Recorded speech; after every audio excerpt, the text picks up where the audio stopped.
গতকাল রাতটা ছিল দেশের ফুটবলের জন্য এক হতাশার রাত। সিঙ্গাপুরের বিরুদ্ধে 2-1 গোলের ব্যবধানে ম্যাচ হেরে গেছে বাংলাদেশ দল।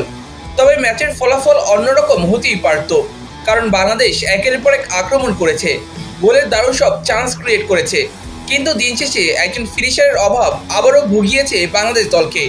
এছাড়া কপাল খারাপ বাংলাদেশের, কারণ একটা ক্লিয়ার পেনাল্টি দেননি রেফারি।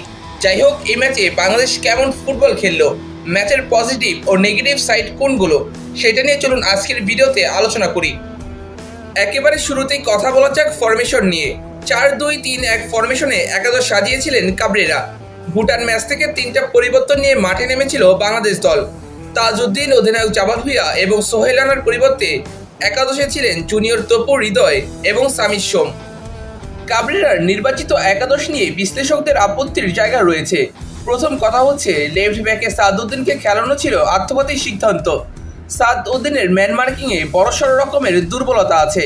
গত কয়েক বছর ধরেই তিনি ম্যান মার্কিংয়ে যেই ভুল করেছেন, তার কারণে বারবার বিপদে পড়তে হয়েছে বাংলাদেশকে। যেমন ঘরের মাঠে আফগানিস্তানের বিরুদ্ধে ম্যান মার্কিংয়ে তার ভুলের জন্য গোল কনসিড করেছিল বাংলাদেশ। এছাড়া ভারত ও ভুটান ম্যাচেও প্রতিপক্ষকে ফ্রি হেডার দিয়েছিলেন সাদ। এত কিছুর পরেও সাদকে খেলানো রীতিমতো দণ্ডনীয় অপরাধ।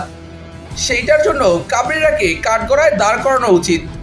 গতকাল সিঙ্গাপুর ম্যাচে 2টা গোলেই সাদউদ্দিনের ম্যান মার্কিংয়ে ভুল ছিল। যেমন 2 নম্বর গোলে মিতুল মার্মা প্রথম সেভ দেওয়ার পর রিবাউন্ডে আসা বল প্রতিপক্ষ স্ট্রাইকার লুফে নেওয়ার জন্য দৌড়ায়। তখন ডিফেন্ডার হিসেবে সাদউদ্দিনের দায়িত্ব ছিল প্রতিপক্ষের আগে বলের দখল নিয়ে বল ক্লিয়ার করা। তবে সাদউদ্দিন শুধুমাত্র দাঁড়িয়েছিলেন যেন তিনি একজন দর্শক। এখানে তার দুর্বল গেম সেন্সের প্রমাণ পাওয়া গেছে। হৃদয় পেছন থেকে এসে কভার করার চেষ্টা করে, তবে সাদ জায়গা থেকে নড়ে না। কিন্তু সাদউদ্দিন একটু প্রেশার ক্রিয়েট করলে হয়তো বাংলাদেশ এই জায়গা থেকে গোল কনসিড করতো না। এছাড়া মিডফিল্ডার কাজেম শাহকে রাইট উইংয়ে খেলানো এবং রাকিবকে নাম্বার 9 রোলে শিফট করা ছিল কাণ্ডজ্ঞানহীন সিদ্ধান্ত। রাকিবের প্লেইং স্টাইল কখনোই নাম্বার 9-এ খেলার জন্য উপযুক্ত না। এই ম্যাচে আরও একবার তার প্রমাণ পাওয়া গেছে। রাকিব বারবার অফসাইড ট্র্যাপে পা দিচ্ছিল, বেশ কিছু সুযোগ নষ্ট করেছে। যদিও রাকিব গোল পেয়েছে এই ম্যাচে, তবুও বলবো রাকিব নাম্বার 9-এ খেলার জন্য আমাদের বেস্ট অপশন না। রাকিবকে রাইট উইংয়ে দিয়ে আলামিনকে নাম্বার 9 রোলে সেট করা উচিত ছিল কাবরেরার। তবে কাবরেরা দলের কম্বিনেশনের 12টা বাজিয়ে ফেলেছে রাকিবকে নাম্বার 9 রোলে খেলিয়ে। এই ছিল একাদশ নিয়ে আমাদের মন্তব্য। এবার কথা বলা যাক মাঠে কেমন ফুটবল খেললো বাংলাদেশ দল। দেখেন, পুরো ম্যাচে বেশ ভালোই করেছে বাংলাদেশ। বল পজিশন ধরে রেখেই খেলেছে তপু তারিকরা। অযথা লং বল খেলার প্রবণতা কমেছে। এছাড়া শুধুমাত্র এরিয়াল পাস না খেলে ফাইনাল থার্ড বরাবর ডিফেন্স ব্রেকিং পাস খেলেছে বাংলাদেশ দল। এটা একটা পজিটিভ সাইন। তপু তারিক ভালো কিছু ক্লিয়ার করেছে।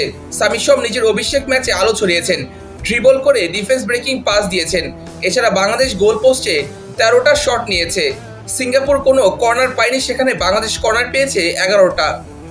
তবে এতগুলো কর্নার পাওয়ার পরেও সেখান থেকে গোল করতে না পারার ব্যর্থতা সত্যি হতাশাজনক। বাংলাদেশকে সেট পিসে আরও শক্তিশালী হতে হবে।